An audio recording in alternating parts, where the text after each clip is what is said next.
Welcome to special drive. మనం నిన్ననే మాట్లాడుకున్నాము. వడ్డించేవాడు మనవాడైతే విస్తరి ఎక్కడ వేసుకున్నా పర్లేదు, మనం అనుకున్న స్థాయిలో మనం అనుకున్న భోజనం మన కడుపుకు చేరుతుంది అని మనం ప్రతి ఒక్కరు మాట్లాడుతుంటాం. ఇప్పుడు అదే తరహా ఒక కొత్త తరహా స్కామ్ ఇవాళ ఆంధ్రప్రదేశ్ రాష్ట్రంలో జరుగుతుంది. అందులో ముఖ్యంగా చూస్తే దాదాపుగా 353 కోట్ల రూపాయల స్కామ్ అన్నది ఇప్పటికే దానికి సంబంధించిన మొత్తం ప్లానింగ్ కంప్లీట్ అయిపోయినట్టుగా మనకు అర్థమవుతుంది. దానికి సంబంధించి కొన్ని కీలకమైన వివరాలు, చాలా కొద్దిగా ఇన్ఫర్మేషన్ నేను ఇవ్వబోతున్నాను.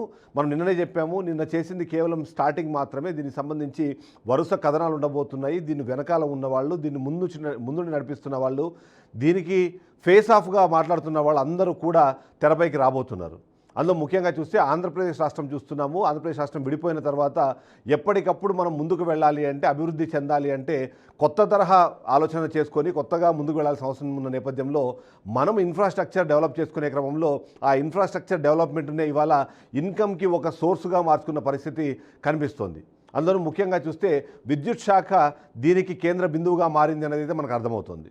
అందులో భాగంగా మనం చూస్తే మాత్రం ఏదైతే ఆంధ్రప్రదేశ్ రాష్ట్రానికి సంబంధించిన సదరన్ పవర్ డిస్ట్రిబ్యూషన్ లిమిటెడ్ ఏదైతే ఉందో దానికి సంబంధించి ఒక కొత్త తరహా స్కామ్ అన్నది తెరపైకి రాబోతుంది. ఇది కొత్త తరహా స్కామ్ అనడానికి ఏం లేదు. ఇలాంటి స్కామ్లు గతంలో కూడా జరిగాయి. కానీ ఎంతో కొంత కొత్త ప్రభుత్వం వచ్చిన తర్వాత అవినీతి రహిత రాష్ట్రంగా ఇది ఉంటుంది. అవినీతి లేకుండా దీన్ని ముందుకు తెలుసుకువెళ్తారు అని ప్రతి ఒక్కరూ భావిస్తున్న నేపథ్యంలో ఈ స్కామ్ వెనకాల ఎవరున్నారు, ఈ స్కామ్ను నడిపే విధానంలో కొత్త తరహా ప్లానింగ్ ఎలా జరిగిందన్న విషయాన్ని కూడా నేను చెప్పే ప్రయత్నం చేస్తాను. నిన్న నేను చెప్పింది కేవలం ఏం జరిగింది స్కామ్కు సంబంధించి అని. నేను మరొకసారి గుర్తు చేస్తాను.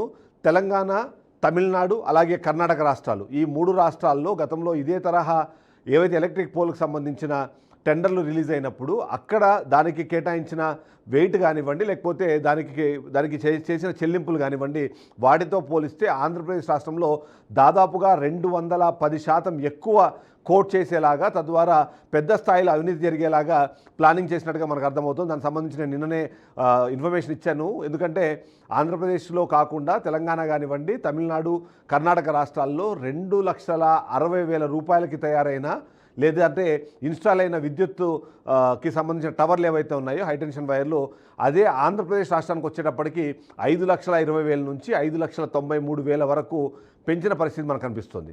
దానికి కారణాలు కూడా చెప్పే ప్రయత్నం చేస్తున్నారు.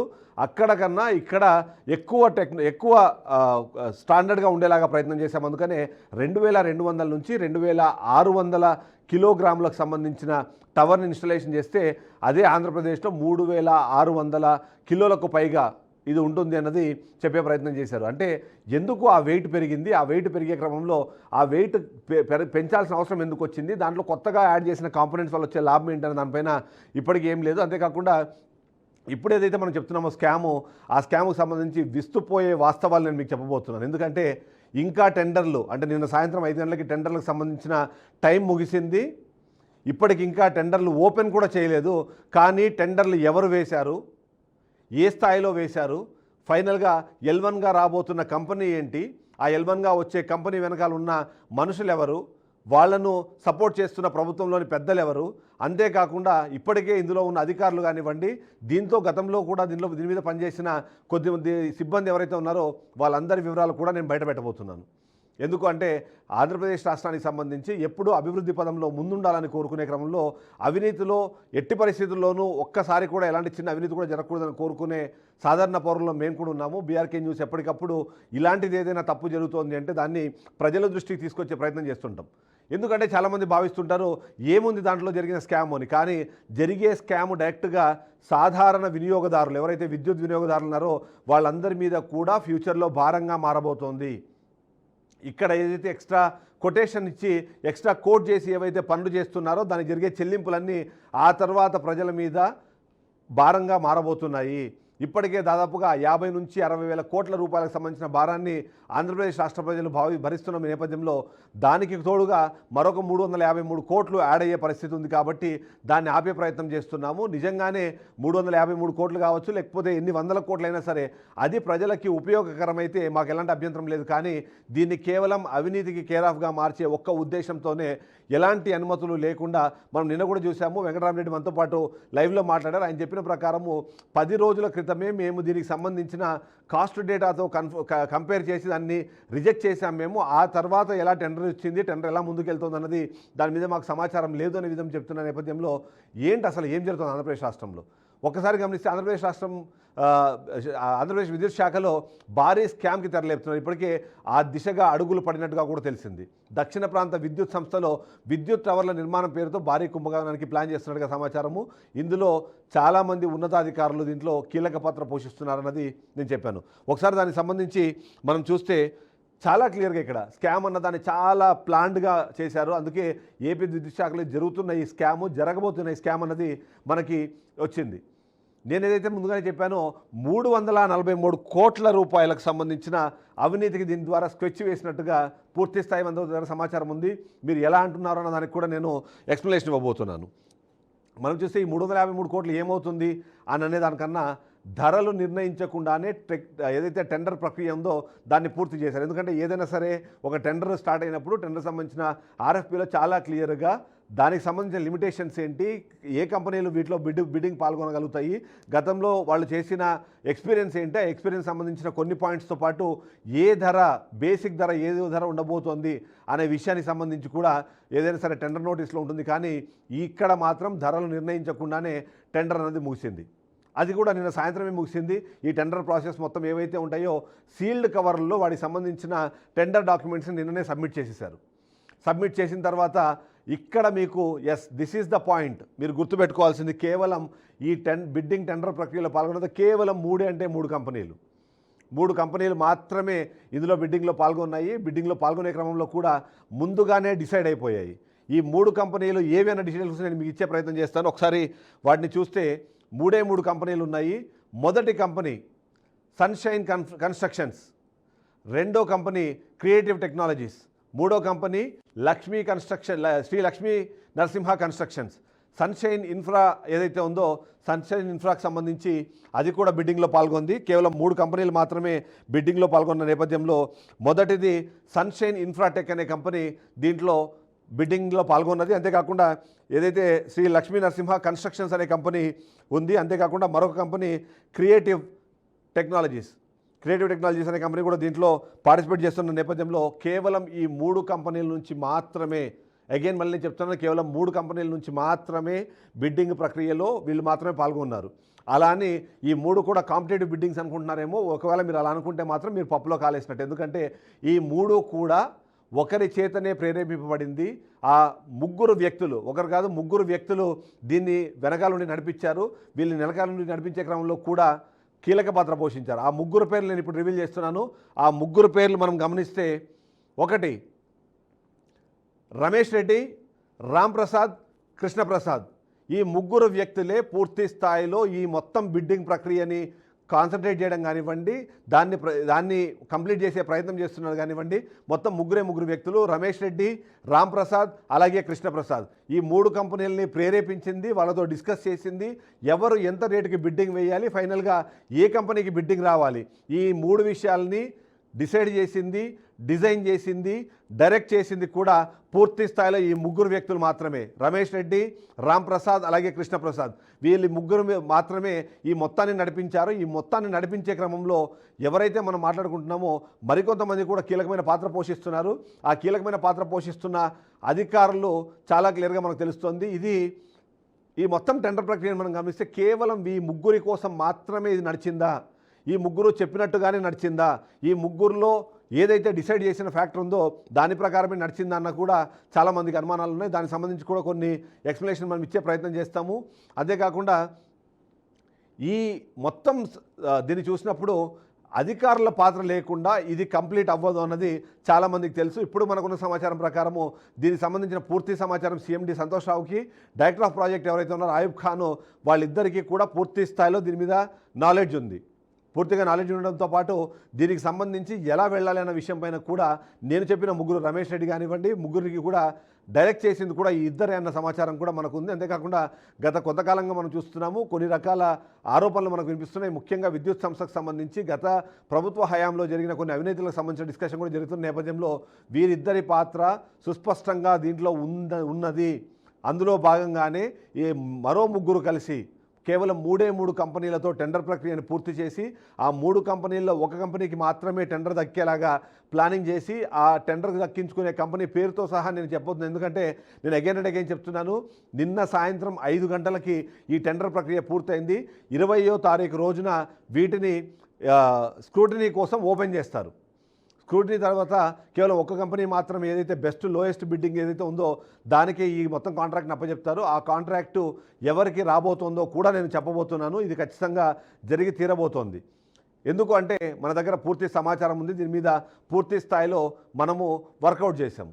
వీటన్నిటి వెనకాల ఇంకొక కీలకమైన అంశం కూడా మనకు కనిపిస్తోంది.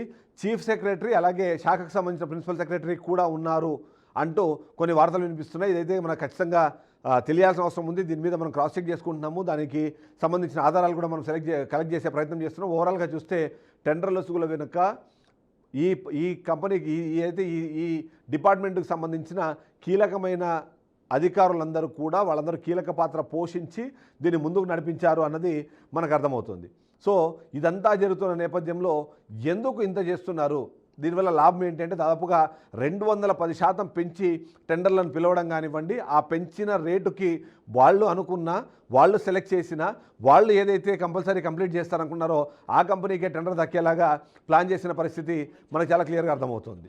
సో అంతేకాకుండా ఇది జరిగే క్రమంలో కూడా వేరే కంపెనీలు ఏవి పాల్గొనకుండా ఆర్ఎఫ్పిని డిజైన్ చేసేటప్పుడే కేవలం ఒక కంపెనీకి లేదా 2 కంపెనీలు మాత్రమే ఎలిజిబిలిటీ వచ్చేలాగా, మిగిలినవి అయితే టెక్నికల్ వెరిఫికేషన్లోనూ లేకపోతే కమర్షియల్ ఏదైతే వాళ్ళకి సంబంధించిన రెవెన్యూ దానికి సంబంధించిన దాంట్లోనూ రిజెక్ట్ అయ్యేలా కూడా ప్లానింగ్ చేసినట్టుగా మనకు సమాచారం ఉంటుంది. అందుకనే వేరే కంపెనీలు ఏవి ఈ బిడ్డింగ్లో పాల్గొనకుండా టెండర్ ప్రక్రియను పూర్తి చేసేలాగా పూర్తి స్థాయిలో డిస్కషన్ చేసుకొని ఆ తర్వాతనే ఆర్ఎఫ్పి రిలీజ్ చేసినట్టుగా మనకు అనిపిస్తుంది.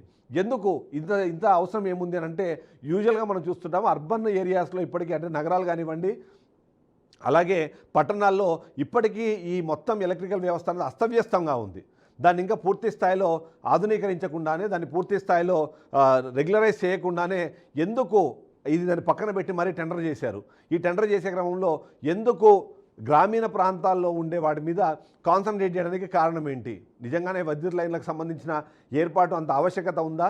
ఇప్పటికిప్పుడు మన కొత్తగా పెరిగిన లోడ్ కానివ్వండి లేకపోతే దానికి సంబంధించిన రిక్వైర్మెంట్స్ ఏమన్నా ఉన్నాయంటే ఆ ప్రశ్నకు సమాధానం లేదు. కానీ కేవలం దీనికి ఉన్న అవకాశం కానివ్వండి, పరిస్థితి కానివ్వండి ఒకటొకటి అనిపిస్తుంది. అదేంటంటే అవినీతికి తెర తీయాలి, ఆదాయాన్ని పెంచుకోవాలంటే ఒక మార్గాన్ని అన్వేషించాలి. ఆ మార్గాన్ని అన్వేషించే క్రమంలో సామాన్య ప్రజలకు సంబంధించి ఎక్కువగా కాన్సన్ట్రేషన్ లేనివి కానివ్వండి లేకపోతే ఎక్కువగా ప్రజల మధ్యలో డిస్కషన్ జరగని ఒక వ్యవస్థనో లేకపోతే ఒక శాఖనో ఎంచుకోవాలనుకున్నా దాంట్లో విద్యుత్ సంస్థ అన్నది వాళ్ళకి చాలా ఈజీగా కనిపించింది. ఎందుకంటే మొదటి పాయింట్ మనం చూస్తే దీనికి సంబంధించిన టెండర్ ప్రక్రియలు కానీ ఇవన్నీ చాలా గుట్టుగా జరుగుతాయి. సామాన్య ప్రజలు దీనికి సంబంధించిన డిస్కషన్ ఉండదు. అంతేకాకుండా రోడ్లు కానివ్వండి, భవనాలు కానివ్వండి లేకపోతే ఇతరత్ర వాటికి చేసినప్పుడు సామాన్య ప్రజలు దానికి కనెక్టెడ్గా ఉంటారు కాబట్టి అక్కడ ఏం జరుగుతుంది లేకపోతే దానికి సంబంధించిన క్వాలిటీ మీద డిస్కషన్ జరుగుతుంది. కానీ అలాంటివన్నీ ఏమీ లేకుండా చాలా సింపుల్గా దీన్ని తెరదీసే ప్రయత్నం చేస్తారు. అందులో భాగంగానే విద్యుత్ సంస్థకు సంబంధించిన వాటిని ఇక్కడ ఇలా నడిపించే ప్రయత్నం చేస్తున్నారు. సో ఇక్కడ నేను ముందుగానే చెప్పాను, 3 సంస్థలు మాత్రమే బిడ్డింగ్లో పాల్గొనేలా.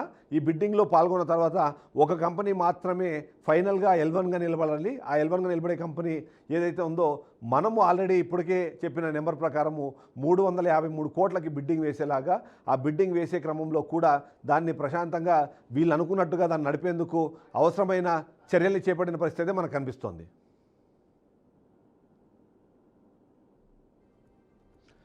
ఇక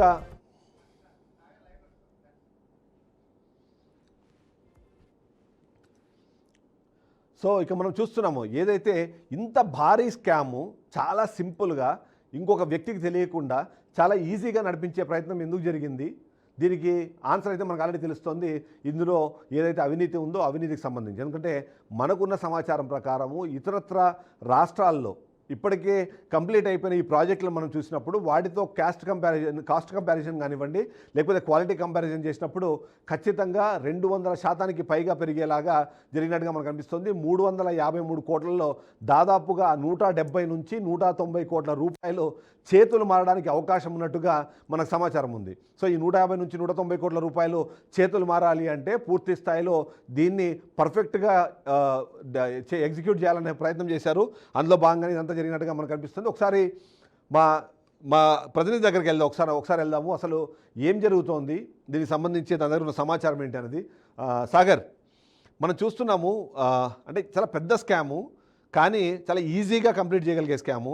అంతేకాకుండా టెండర్ ప్రక్రియ కానివ్వండి, ఇవన్నిటిని కూడా ఒకవేళ కామన్ పర్సన్ చూసినప్పుడు ఒక టెండర్ జరిగింది, ఆ టెండర్లో కొద్దిమంది పాల్గొన్నారు, అందులో లోయెస్ట్ బిడ్డింగ్ ఎవరైతే ఇచ్చారో వాళ్ళకి ఇచ్చారు, ఇందులో అవినీతి ఏముంది అని ఈజీగా మాట్లాడుకునేలాగా మొత్తం ప్లాన్ చేశారు.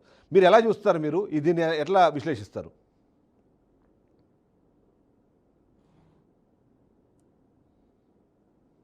సార్, ఇప్పటికే దీనికి సంబంధించి గ్రౌండ్ లెవెల్లో ఏం జరుగుతుందో మీకు చెప్తాను. ఇప్పటికే విద్యుత్ శాఖకు సంబంధించి అనేక ఆరోపణలు ఉన్నాయి. గత ప్రభుత్వంలో, వైసీపీ ప్రభుత్వంలో 2019-24 వరకు వేల కోట్ల అవినీతి జరిగింది. ఏకంగా అమెరికా కంపెనీలకే లంచం ఇవ్వజూపారని చెప్పి అప్పుడు ఏకంగా జగన్మోహన్ రెడ్డికి నోటీసులు ఇవ్వడం, లేకుంటే ఎనర్జీ కంపెనీస్ ఏదైతే అధికారికంగా చేసే కంపెనీస్కి అవకతవకలు జరిగాయని చెప్పి పెద్ద పెద్ద కేసుల్లో ఒక అతి పెద్ద కుంభకోణం కేసుగా వర్ణిస్తూ అనేక రకాలుగా ఆరోపణలు చేసి, ఇదే క్రమంలో ఇప్పుడు విద్యుత్ శాఖలో మీరు చెప్పినట్టుగానే 300 చిల్లర కోట్లు, అంటే 300 కోట్లకు పైనే అవినీతి జరిగేందుకు అవకాశం ఉండే విధంగా ఇప్పుడు బిడ్లు దాఖలు చేశారనే విషయం మీద కూడా ఇప్పుడు చర్చించుకుందాం. ఎందుకంటే ఇప్పుడు ప్రస్తుతం నెల్లూరు జిల్లాలో, ఉమ్మడి నెల్లూరుకు సంబంధించి అనేక కాంప్లెక్స్లు, ఇటు కమర్షియల్ కావచ్చు, లేదంటే హౌస్ హోల్డర్స్ కావచ్చు, మీటర్స్ కొత్తగా బిగిస్తూ ఉన్నారు. అసలు ఈ మీటర్లు ఎందుకు కొత్తగా బిగిస్తున్నారు, అసలు ఈ వ్యవహారం ఏంది, వ్యవస్థ ఏంది అడిగేందుకు అక్కడ సరైన పర్సన్ కూడా ఉండరు. ఇప్పటికే గతంలో చూసుకుంటే ₹2 ఒక యూనిట్ ధర ₹2.40 నుంచి ₹2.70 కొనే యూనిట్ ధరను ప్రస్తుతం ₹4.20 నుంచి ₹4.40 వరకు యూనిట్ కొంటున్నామని చెప్పి ప్రభుత్వం సూచనప్రాయంగా తెలియజేస్తుంది. అంటే డబుల్ అయినట్టు, ఆల్మోస్ట్ ₹2 ₹4 అయితే డబుల్ అయినట్టు. సో మొత్తం మీద చూసుకుంటే మీరు చెప్పినట్టు 170 నుంచి 190 కోట్ల రూపాయలు కావాల్సింది 350 కోట్ల రూపాయలు బిడ్డు దాఖలు చేసేటట్టు. అదే దీనికి సంబంధించి వాళ్ళు ముందుగానే ప్లాన్ చేసుకున్నట్టు మనకి ఈ సమాచారం అంతా బట్టి చూస్తుంటే తెలిసేది.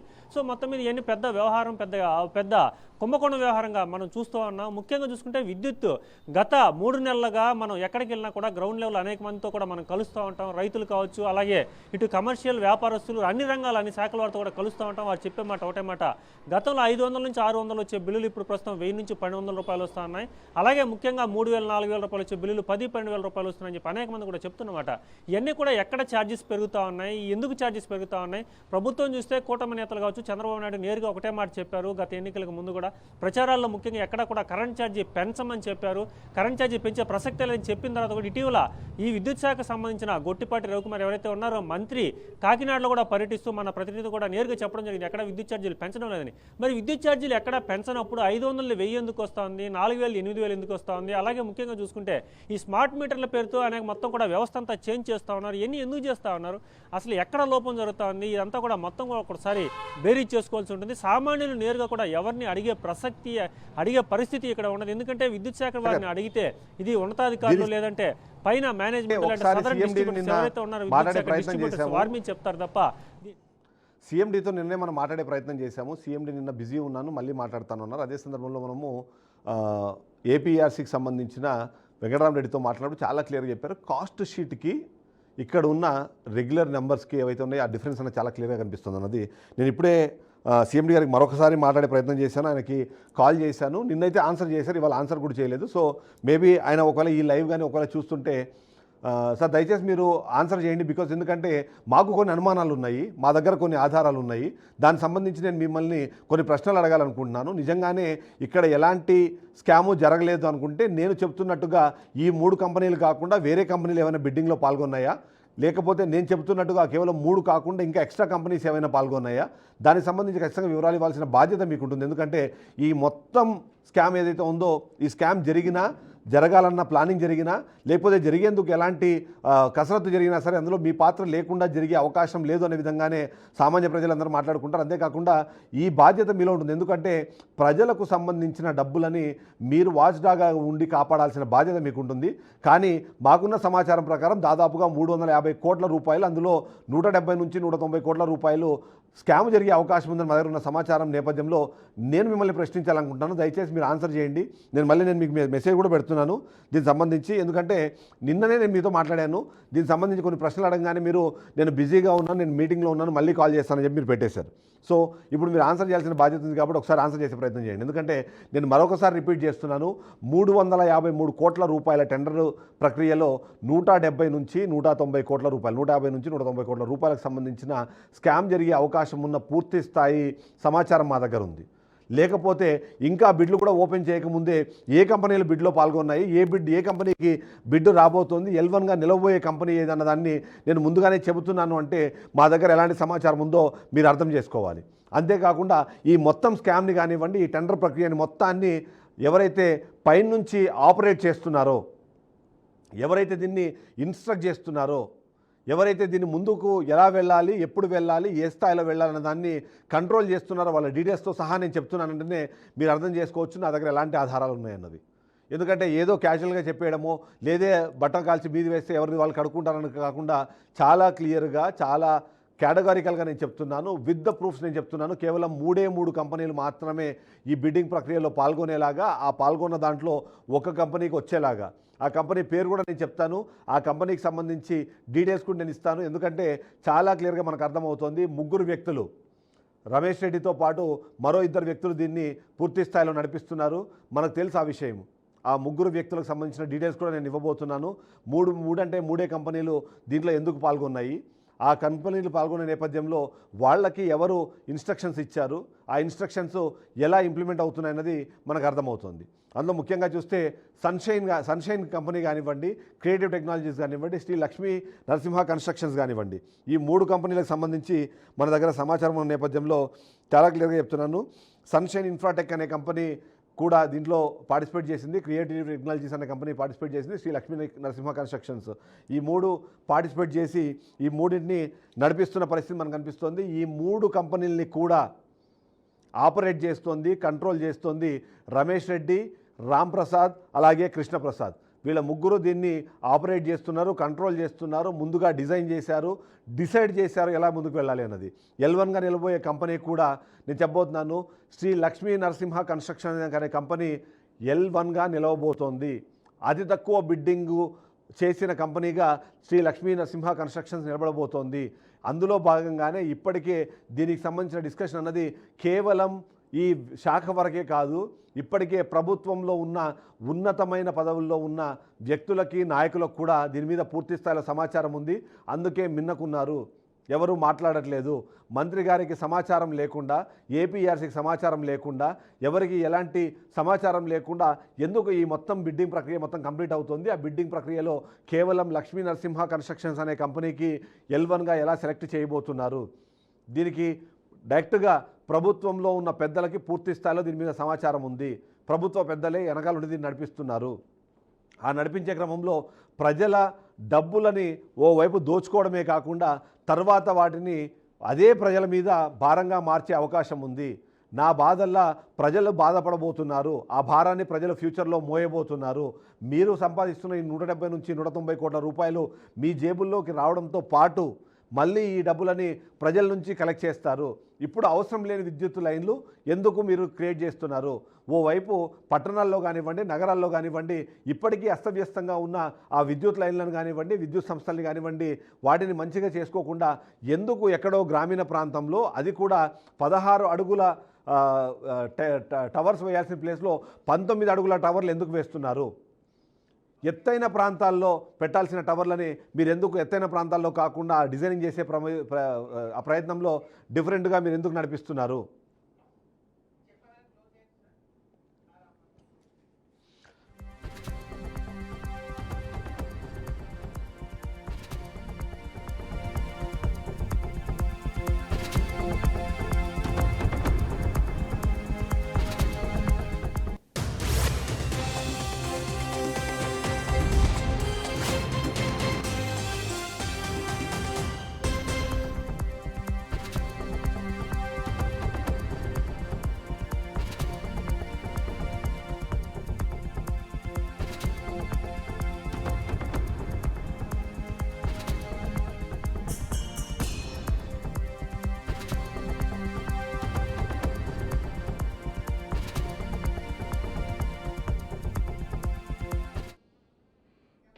సో ఇప్పుడు పేర్లతో ప్రారంభించాను. నెక్స్ట్ ఎవరికి ఎన్ని డబ్బులు ముట్టబోతున్నాయి,